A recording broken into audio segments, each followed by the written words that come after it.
You want to know something interesting? Lewis Carroll's original novel, Alice's Adventures in Wonderland, was published in 1865. His second novel, Through the Looking Glass, was published 6 years later. And now, in present day, the film Alice Through the Looking Glass comes out 6 years after Tim Burton's Alice in Wonderland. That is no coincidence.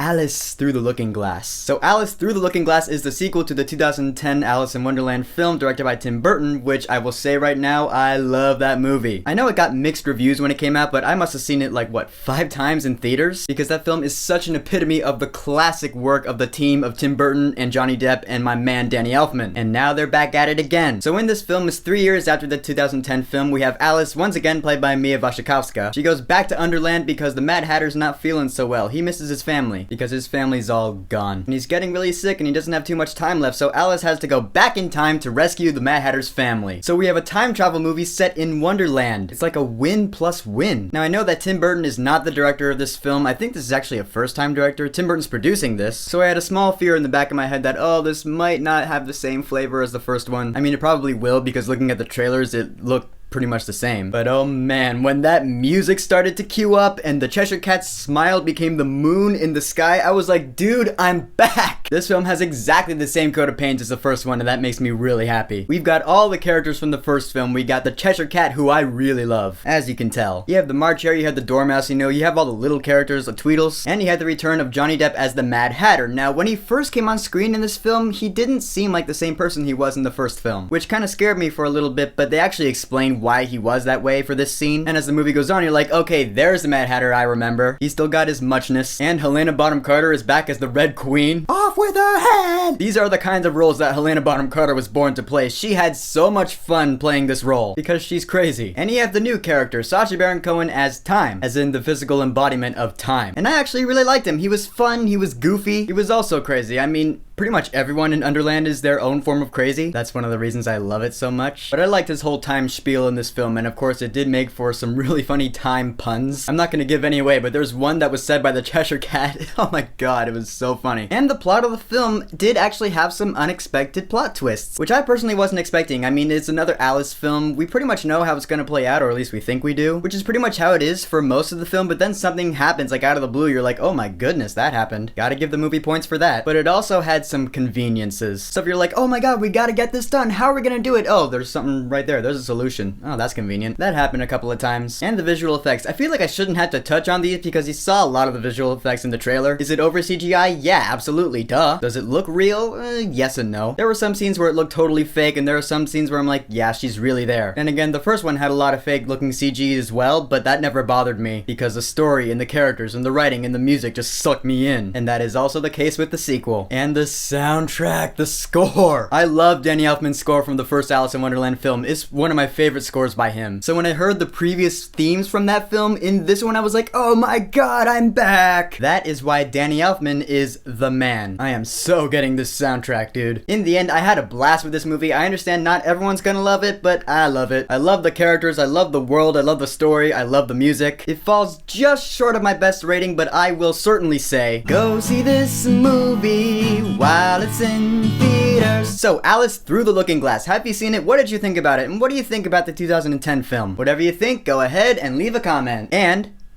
don't forget to subscribe.